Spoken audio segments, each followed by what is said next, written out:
नमस्कार। प्रादेशिक समाचार के साथ मैं पूनम किरकेट्टा। पहले मुख्य समाचार। प्रधानमंत्री नरेंद्र मोदी आज नई दिल्ली में कर्तव्य पथ का उद्घाटन और इंडिया गेट के पास नेताजी सुभाष चंद्र बोस की विशाल प्रतिमा का करेंगे अनावरण। झारखंड हाईकोर्ट में जेएसएससी की स्नातक स्तरीय परीक्षा संचालन संशोधित नियमावली 2021 मामले में सुनवाई पूरी। अदालत ने फैसला रखा सुरक्षित। स्नातक स्तरीय राष्ट्रीय पात्रता सह प्रवेश परीक्षा नीट 2022 के परीक्षा परिणाम जारी। देश भर में 133वें रैंक के साथ जमशेदपुर के आयुष कुमार झा बने झारखंड टॉपर। और एशिया कप 2020 क्रिकेट के सुपर 4 मुकाबले में आज भारत का मुकाबला अफगानिस्तान से। पाकिस्तान ने अफगानिस्तान को हराकर फाइनल में किया प्रवेश। और अब समाचार विस्तार से। प्रधानमंत्री नरेंद्र मोदी आज सेंट्रल विस्टा के राष्ट्रपति भवन से इंडिया गेट मार्ग कर्तव्य पथ का उद्घाटन करेंगे। इस मार्ग को सत्ता के केंद्र के प्रतीक के रूप में इसके पूर्व नाम राजपथ को बदलकर कर्तव्य पथ किया गया है। अब यह नाम जनसाधारण की भागीदारी और सशक्तिकरण को दर्शाता है। इस पूरे मार्ग को मोदी सरकार की महत्वाकांक्षी सेंट्रल विस्टा पुनर्विकास परियोजना के अंतर्गत पुनर्निर्मित किया गया है। पिछले कुछ वर्षों के दौरान इस मार्ग और इसके आसपास के सेंट्रल विस्टा एवेन्यू के क्षेत्र में वाहनों की बढ़ती संख्या से काफी दबाव बढ़ा है और इससे बुनियादी ढांचे पर असर पड़ा है। इस क्षेत्र में जन शौचालय, पीने का पानी, लोगों के बैठने के लिए सीट और वाहनों की समुचित पार्किंग व्यवस्था जैसी बुनियादी सुविधाओं का अभाव था। इस अवसर पर श्री मोदी इंडिया गेट के नजदीक नेताजी सुभाष चंद्र बोस की विशाल प्रतिमा का भी अनावरण करेंगे। इंडिया गेट के पास छतरी के नीचे 28 फीट की ग्रेनाइट की प्रतिमा रखी जाएगी। संस्कृति मंत्रालय ने कहा है कि प्रतिमा के निर्माण में पारंपरिक तकनीकों और आधुनिक उपकरणों की सहायता ली गई है। नेताजी सुभाष चंद्र बोस की प्रतिमा पराक्रम दिवस पर लगाई गई होलोग्राम प्रतिमा के स्थान पर लगाई जा रही है।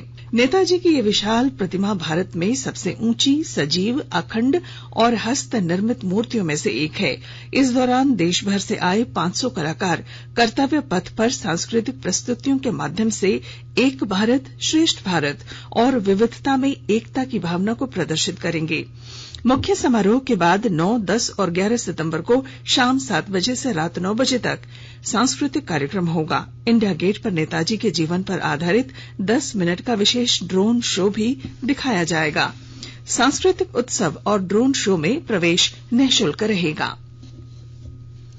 झारखंड हाई कोर्ट में कल झारखंड कर्मचारी चयन आयोग जेएसएससी की स्नातक स्तरीय परीक्षा संचालन संशोधित नियमावली 2021 मामले में चुनौती देने वाली याचिका पर सुनवाई पूरी हो गई है। अदालत ने इस मामले में फैसला सुरक्षित रख लिया है। याचिका की सुनवाई मुख्य न्यायाधीश डॉ रवि रंजन की अध्यक्षता वाली खंडपीठ में हुई। राज्य सरकार की ओर से सुप्रीम कोर्ट के वरीय अधिवक्ता सुनील कुमार ने पक्ष रखते हुए कहा कि जेएसएससी स्नातक स्तरीय परीक्षा संचालन संशोधित नियमावली संवैधानिक रूप से सही है। वहीं पूर्व की सुनवाई में प्रार्थी की ओर से वरीय अधिवक्ता अजीत कुमार और अधिवक्ता कुमार हर्ष ने कोर्ट को बताया कि नियमावली में झारखंड के शिक्षण संस्थानों से मैट्रिक और इंटर की परीक्षा पास करना अनिवार्य है। स्थानीय भाषा, रीति रिवाज की भी जानकारी जरूरी है, लेकिन आरक्षित वर्ग के अभ्यर्थियों के मामले में यह प्रावधान शिथिल रहेगा। ऐसे में उन्हें आरक्षण के बाद अतिरिक्त लाभ देने का कोई औचित्य नहीं है। हिंदी को क्षेत्रीय भाषा की श्रेणी से निकाल दिया गया है। भाषा के पेपर से हिंदी और अंग्रेजी को हटाया जाना अनुचित है, क्योंकि राज्य में सबसे ज्यादा लोग हिंदी बोलते हैं। यह भी कहा गया कि राज्य सरकार की ओर से संशोधित नियुक्ति नियमावली में लगाई गई शर्तों के कारण वैसे अभ्यर्थी आवेदन नहीं कर पा रहे हैं जिन्होंने राज्य के शिक्षण संस्थानों से स्नातक की डिग्री हासिल की है, लेकिन उन्होंने 10वीं और 12वीं की परीक्षा दूसरे राज्यों से पास की। प्रार्थी की ओर से झारखंड राज्य कर्मचारी चयन आयोग की संशोधित नियुक्ति नियमावली को रद्द करने का आग्रह हाई कोर्ट से किया गया है। आकाशवाणी अनूठी पहल के साथ स्वतंत्रता के 75 वर्ष का उत्सव मना रहा है। इसका शीर्षक है आजाद भारत की बात आकाशवाणी के साथ।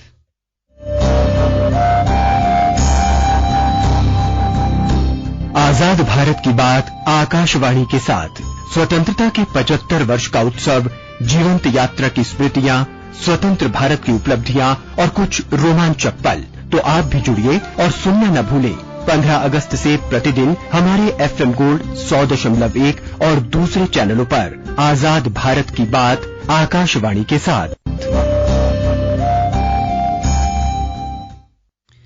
देश में अब तक 2 अरब 14 करोड़ 23 लाख से अधिक कोविड रोधी टीके लगाए जा चुके हैं। कल 30 लाख 45 हजार से अधिक टीके लगाए गए। स्वास्थ्य मंत्रालय ने बताया कि 1 अरब 2 करोड़ 34 लाख से अधिक टीके पहली डोज और 94 करोड़ 42 लाख से अधिक टीके दूसरी डोज के रूप में लगाए गए हैं। स्वास्थ्य सेवाकर्मी, अग्रिम पंक्ति के कार्यकर्ता और 18 वर्ष से अधिक आयु के लोगों को 17 करोड़ 45 लाख से अधिक एहतियाती डोज दी गई है। आकाशवाणी के ताजा तरीन समाचारों के लिए आप हमारी वेबसाइट newsonair.com पर लॉग ऑन कर सकते हैं। ताजा समाचार Twitter handle @AIR News Alerts और Facebook page all India radio news पर भी उपलब्ध हैं। आप प्रादेशिक समाचार एकांश के ट्विटर हैंडल @AIR News_Ranchi और फेसबुक, इंस्टाग्राम पेज तथा YouTube channel AIR News Ranchi पर भी हमारे बुलेटिन सुन सकते हैं। प्रादेशिक समाचार आप आकाशवाणी रांची से सुन रहे हैं और अब पेश हैं कोरोना से बचाव के कुछ संदेश। कोविड-19 से बचाव और सुरक्षित रहने के 3 उपाय। मास्क लगाएं, 2 गज दूरी है जरूरी, सुरक्षित दूरी रखें, हाथ और मुंह साफ रखें।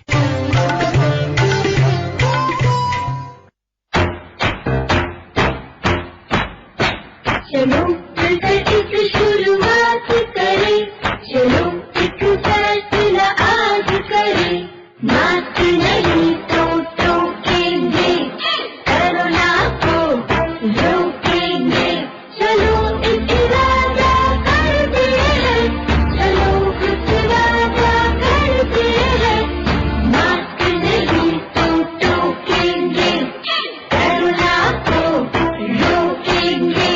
भारत सरकार द्वारा जनहित में जारी। प्रादेशिक समाचार में आपका फिर स्वागत है। राष्ट्रीय परीक्षा एजेंसी एनटीए ने स्नातक स्तर की राष्ट्रीय पात्रता सह प्रवेश परीक्षा नीट 2022 के परिणाम घोषित कर दिए हैं। अभ्यर्थी परिणाम www.nta.ac.in पर देख सकते हैं। मेडिकल प्रवेश परीक्षा में राजस्थान के महिला उम्मीदवार तनिष्का पहले स्थान पर रहीं, जबकि दिल्ली के वत्स आशीष बत्रा ने दूसरा और कर्नाटक के ऋषिकेश नागभूषण गंगुले ने तीसरा स्थान हासिल किया। वहीं जमशेदपुर के आयुष कुमार झा देश भर में 133वां रैंक के साथ झारखंड के टॉपर बने हैं।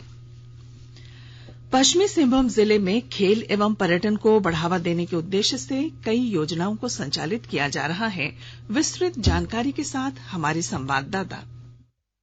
सिंहभूम जिले में खेल एवं पर्यटन को बढ़ावा देने के उद्देश्य से कई योजनाओं को क्रियान्वित किया जा रहा है। इसी क्रम में किरीबुरू में इको टूरिज्म की योजना धरातल पर उतारने की कोशिश हो रही है।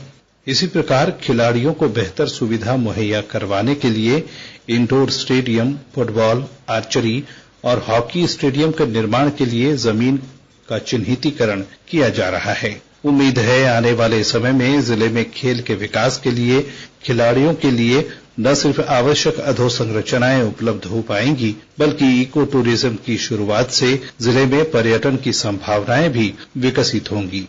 दिलीप बनर्जी, आकाशवाणी समाचार, चाईबासा। साइबर पुलिस ने जामताड़ा जिले के करमाटांड़ थाना क्षेत्र के विभिन्न गांवों से कल 10 साइबर अपराधियों को गिरफ्तार किया है। गिरफ्तार अपराधियों में शब्बीर अंसारी, रमजान अंसारी, ताहिर अंसारी, प्रमोद कुमार मंडल, योगेश मंडल, वीरेंद्र मंडल, संदीप कुमार मंडल, जैकी मंडल, धनराज मंडल और रामकिशन मंडल के नाम शामिल हैं, जबकि एक साइबर अपराधी जाहिर अंसारी भागने में सफल रहा। इन अपराधियों के पास से पुलिस ने 10 mobile set, 27 SIM card, 5 ATM card, 2 motorcycle सहित 94,000 नगद राशि बरामद की है। और आइए अब सुनते हैं अमृत महोत्सव क्विज। आजादी का अमृत महोत्सव।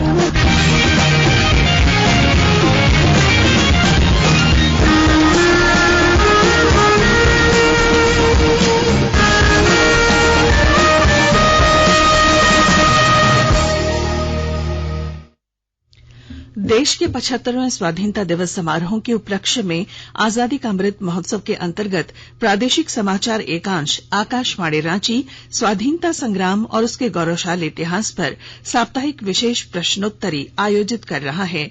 यह क्विज प्रत्येक बुधवार शाम 7 बजे प्रसारित होने वाले प्रादेशिक समाचार में शामिल किया जा रहा है।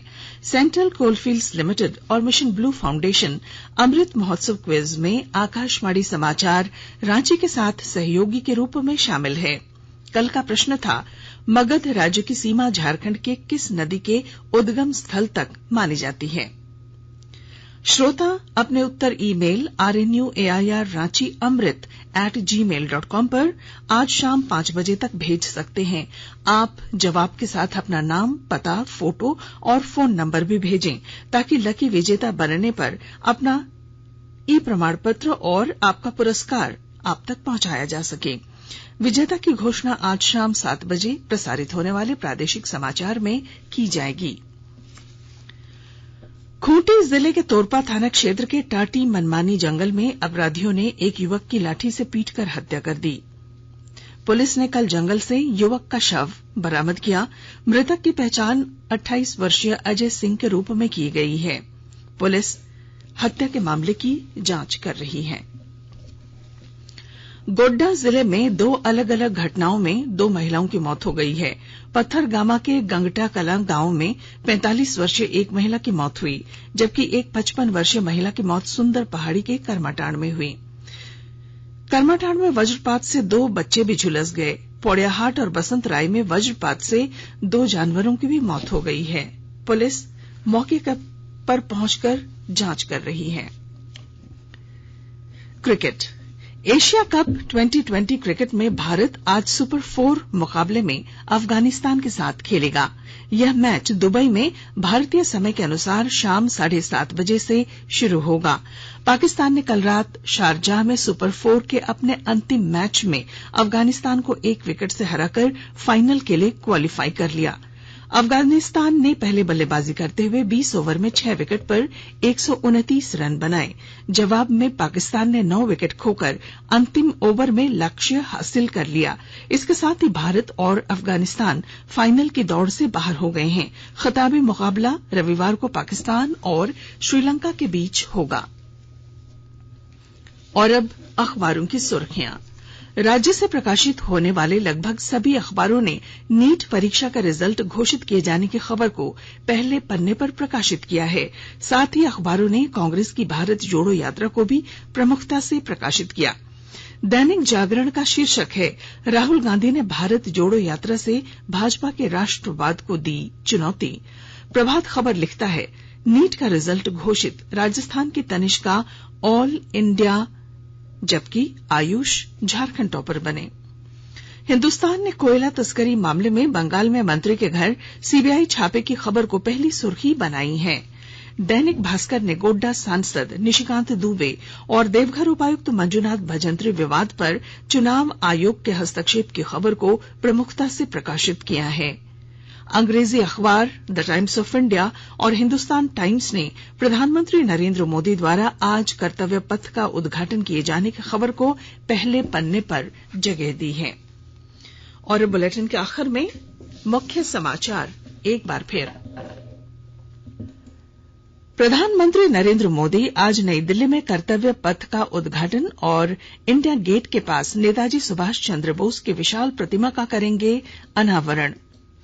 झारखंड हाईकोर्ट में जेएसएससी की स्नातक स्तरीय परीक्षा संचालन संशोधित नियमावली 2022 मामले में सुनवाई पूरी, अदालत ने फैसला रखा सुरक्षित। झारखंड हाईकोर्ट में जेएसएससी की स्नातक स्तरीय परीक्षा संचालन संशोधित नियमावली 2021 मामले में सुनवाई पूरी, अदालत ने फैसला रखा सुरक्षित। देश भर में 133वें रैंक के साथ जमशेदपुर के आयुष कुमार झा बने झारखंड टॉपर। और एशिया कप 2020 क्रिकेट के सुपर 4 मुकाबले में आज भारत का सामना अफगानिस्तान से। पाकिस्तान ने अफगानिस्तान को हराकर फाइनल में किया प्रवेश। और इसके साथ ही आकाशवाणी रांची से प्रादेशिक समाचार का ये बुलेटिन समाप्त हुआ। नमस्कार।